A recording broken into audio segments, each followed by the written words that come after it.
Hai, selamat pagi, selamat siang, selamat sore, selamat malam. Selamat datang kembali di channel Kawan Review. Seperti biasa, kalau kalian sudah melihat video ini, berarti sudah ada ulasan film atau mungkin serial yang udah kalian tonton atau mungkin belum kawan-kawan tonton dan aku rekomendasikan. Hatam sudah season 1 serial Loki ini. Setelah berkutat dengan segala macam perdebatan di sana-sini, akhirnya terjawab sudah siapa dalang di balik TVA. Siapa yang mengontrol waktu yang ada. Kubu superior Loki dan kubu Kang Cilokers pun bak baku hantam. Masing-masing punya argumennya, dan meski faktanya Kang the Conqueror yang benar. Gak tahu mau seneng atau gimana, bukan karena teoriku ternyata benar, cuma habis kelar nonton serial ini langsung mendadak mikir, well, riweh ya say. Ini Doctor Strange apa nggak pusing ngadapin multiverse serumit ini? Dan belum lagi, serial Loki ini tidak berakhir ya, dan tetap akan dilanjutkan ke season 2. Banyak hal yang perlu kita korek lebih dalam, so here we go. Selamat datang di channel Kawan Review, ini dia Spotlight Loki Season 1 Final Episode.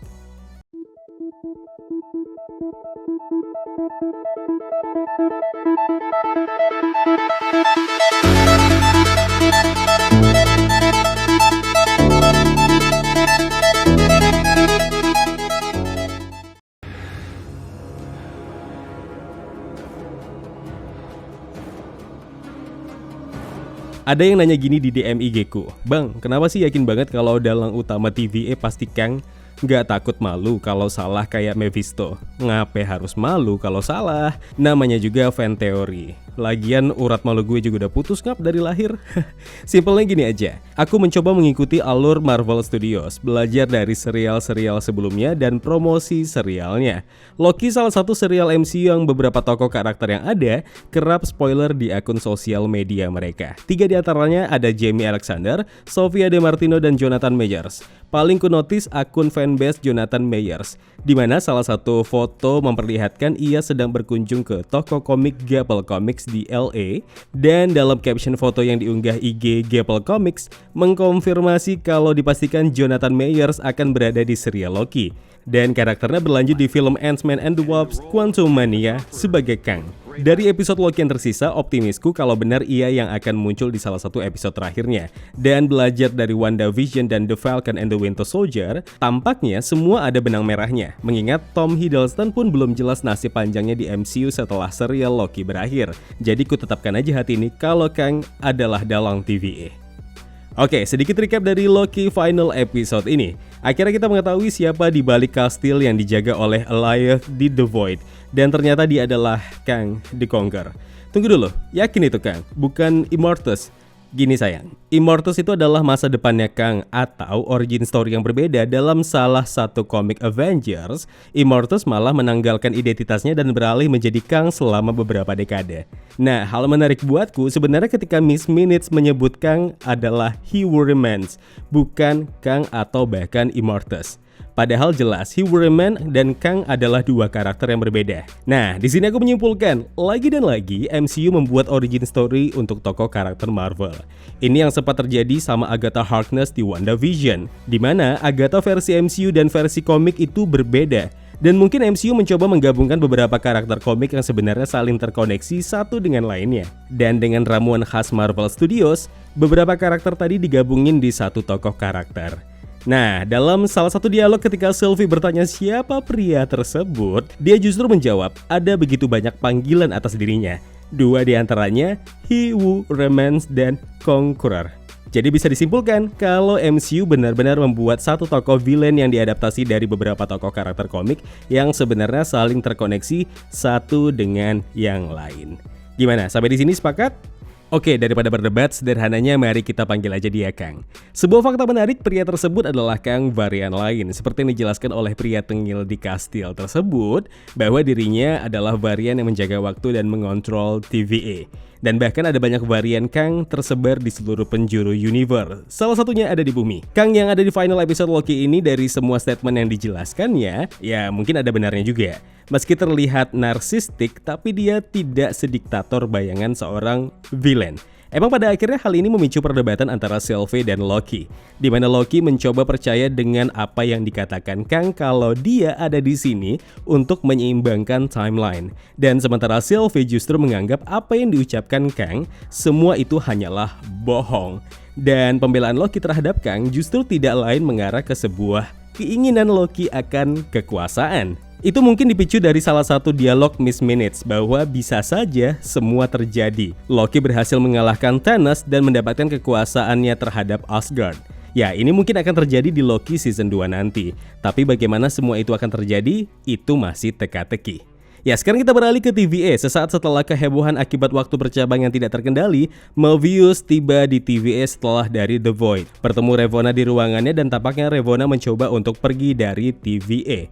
Upaya Mobius menghentikan Ravonna berhasil digagalkan, dan Ravonna pergi menggunakan Time-Pad ke sebuah tempat. Cuma ada satu clue, in search of free will, atau mencari kehendak bebas. Ya, teori sederhanaku cuma satu. Ravonna dengan semua data TVA yang didapatkannya dari Miss Minutes pergi ke satu tempat yang nantinya ada hubungannya dengan Kang Another Variant. Dan mungkin di sini jadi awal mula origin story baru Princess Ravonna yang akan dipinang Kang The Chilokers. Ini mungkin bisa aja salah. Kita kembali lagi ke kastil. Perdebatan antara Loki dan Sylvie makin memanas.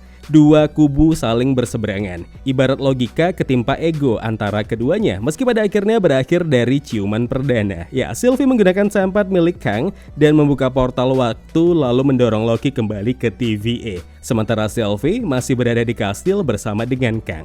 Ya, Kang pada akhirnya terbunuh oleh belatinya Sylvie dan menyambungi statement Kang tentang perang multiverse. Sejak terbunuhnya Kang, The Multiverse of Madness ternyata terjadi dalam hitungan detik. Sekarang kita beralih lagi ke TVA. Loki yang tiba di sana mulai mencari Mobius. Sesampainya ia bertemu dengan Mobius dan Hunter B-15, Loki menjelaskan semua yang terjadi saat ini tidak akan bisa diperbaiki. Dan semua harus bersiap dengan sosok yang jauh lebih jahat dari yang Loki dan Sylvie temui di kastil. Dan jumlahnya mungkin ada jutaan di luar sana. Nah, hal yang menarik dan ini mungkin akan dijelaskan di season kedua ketika Mobius dan Hunter B-15 bak orang lain. Mereka bahkan tidak mengenali Loki sama sekali.